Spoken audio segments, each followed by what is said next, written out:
তবে প্রশাসন পক্ষ থেকেও তাদেরকে কোনো ধরনের ভাড়া ছোটাছুটি করছে দিক বেদিক, আরেকদিকে তারা মনের আনন্দে উপকূল ঘেঁষে হেঁটে চলছেন।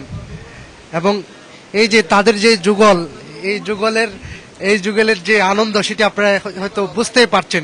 একদিকে সাগরের উত্তাল ঢেউয়ের আতঙ্কে উপকূলের মানুষজন আসলে ঘরবাড়ি রক্ষায় ব্যস্ত, আর অন্যদিকে এই ধরনের কিছু যুগল তারা ব্যস্ত রয়েছেন সাগরের উত্তাল ঢেউটি উপভোগ করার জন্য।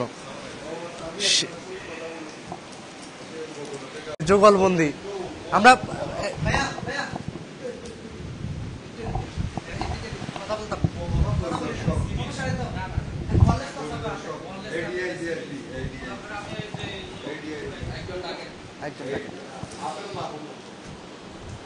এই যে যুগল তারা প্রেম করছে, পাশাপাশি প্রশাসন চেষ্টা করছে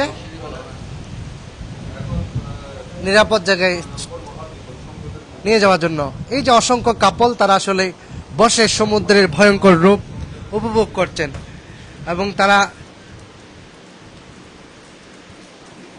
লাইলা মজনুর প্রেমকেও হার মানাবে এমন একটি পরিস্থিতি এখানে আসলে বিরাজ করছে, যে ভয়ঙ্কর রূপ, বৃষ্টি, পাশাপাশি মাঝে মধ্যে প্রচন্ড বাতাস, সবকিছু তাদেরকে আসলে সমুদ্র থেকে তাড়াতে পারছে না। পাশাপাশি প্রশাসনের বারণ, সবকিছু চিহ্ন করে তারা টিকেই তাদের সেই সমুদ্র উপভোগের স্থির চিত্র